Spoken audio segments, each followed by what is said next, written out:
ওস্তাদ খবর পাইছেন? কি খবর? বসদের বাড়ি তো ভাঙ্গা ভালাইতেছে। কবে? কবে না, যে কোনো দিন ভাঙা শুরু করে দিতে পারে। এই অ্যাপার্টমেন্টের কাছে দিয়ে দিচ্ছে না, এই জন্যই তো কয়দিন ধরে খালি মিটিং আর মিটিং চলতেছে। আমি তো ভাবছিলাম যে এই গ্যারেজ না কোনো ঝামেলা। তোর কি ধারণা গ্যারেজ নিয়ে আর কোনো ঝামেলা নাই? এই গ্যারেজটা তাদের বাবার সম্পত্তি না। বাড়ি যদি ভাগ হইতে পারে, গ্যারেজটা ভাগ হইব না কেন? অবশ্যই ভাগ হইব। কিন্তু ওস্তাদ, এই গ্যারেজটা ভাগ করবো কেমনে? বাড়ি তো শুনছি 15 তলা বিল্ডিং করব, কিন্তু এই গ্যারেজ কি 3-4 তলা করা সম্ভব? সম্ভব না কেন? সম্ভব করলে সম্ভব হইব। জাগা, এই সমস্ত নিয়ে গবেষণা বাদ দে। তোর যে কাজ আছে সে কাজটা তুই কর। গবেষণা না ওস্তাদ, গবেষণা না। এই গ্যারেজ কেমনে ভাগ করব আমি সেই চিন্তাই করতেছি। বাবারে, তোর যদি একমাত্র কাজ এখন চিন্তা হয়ে থাকে, তাহলে ওই যে ব্রেঞ্চ পাতা আছে ওখানে যা, শুয়ে শুয়ে চিন্তা কর। আমার একটু হিসাবটা মিলাইতে দি। আচ্ছা,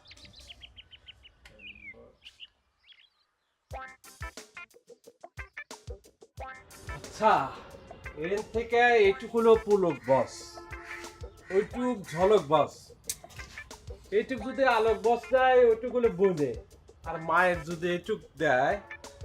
আচ্ছা ওস্তাদ, এই গ্যারেজ যদি ভাগাভাগি হয় তাহলে গাড়ি রাখবো কোনে আর ছাড়বো কোনে? গাড়ি সামনে তোর মাথায়, তুই এখান থেকে যাবি না।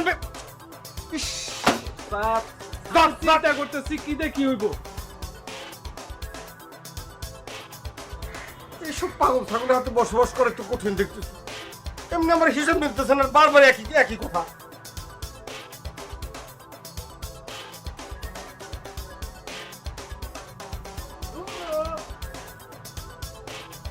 দেখছো কৃষ্ণ দেখছো চারবার কথা।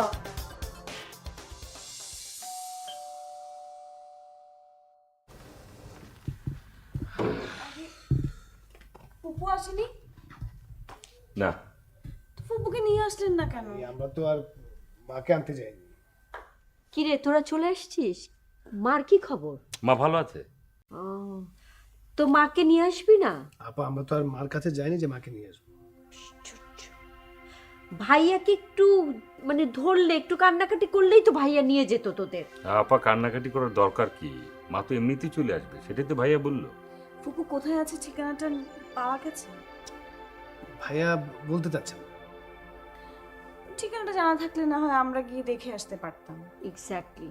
শোন, ঠিকানাটা যদি ম্যানেজ করা যেত, অ্যাটলিস্ট আমরা সবাই মিলে যেতাম মার কাছে, মা দেখতে সবকিছু ভুলে আমাদের সাথে চলে আসতো। আহা, মা এমনিতেই তো চলে আসবে, অযথা কান্নাকাটির দরকার নেই, অন্য কোনো প্ল্যানের দরকার নেই। তা না কই আপা? ঘরে আছে। ওকে নিয়ে আবার একটু বাইরে যেতে হবে। তোমরা কথা বলো। আপা, দুলাভাই আসছে? না, এখন আসেনি। বলো কি? আমরা ভাইয়ের সাথে দেখা করে চলে আসলাম, তো দুলাভাই আসেনি? কোনো বিপদ আপদ হয়নি তো? তার মধ্যে ঘাড় একটা এইভাবে। তুই ঠিক বলেছিস তো ভাই, অনেকক্ষণ ধরে তো ফোন করে না। আমার ফোনটা কোথায় রে? তোমার রুমে বোধ হয়। মার রুমে, মার রুমে। এটা আপনি কি করলেন? কোনটা? এই যে আপুকে দুলাভাইয়ের কথা মনে করিয়ে দিলেন। এখন তো দুলাভাই বেচারা ঝাড়ি খাবে। ওহো, ব্যাপারটা আমি খেয়ালই করি নাই। অবশ্য মাঝে মাঝে দুলাভাই একটু ঝাড়ি খাওয়া উচিত। তাই না? আপনার বিয়ে হোক, তারপর আপনার বউ যখন আপনাকে ঝাড়বে তখন মজা বুঝবেন।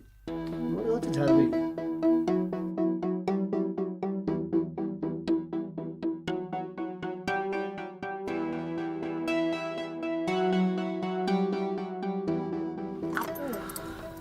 আজকে রমজান ভাই এসেছিল। কেন?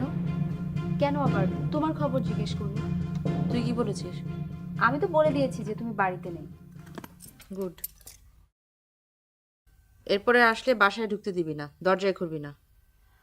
আমাকে তো আজকে 15,000 টাকা দিতে চেয়েছিল। তুই নিয়েছিস? না, আমি নেইনি। আমাকে বলছিল ওটা নাকি আমার আর সোহানের বিয়ের উপহার, আমরা দুজন যাতে গিয়ে কক্সবাজার ঘুরে আসি। মানে আমাকে কোনোভাবে পটাতে না পারে এখন তোকে হাত করার চেষ্টা করছে।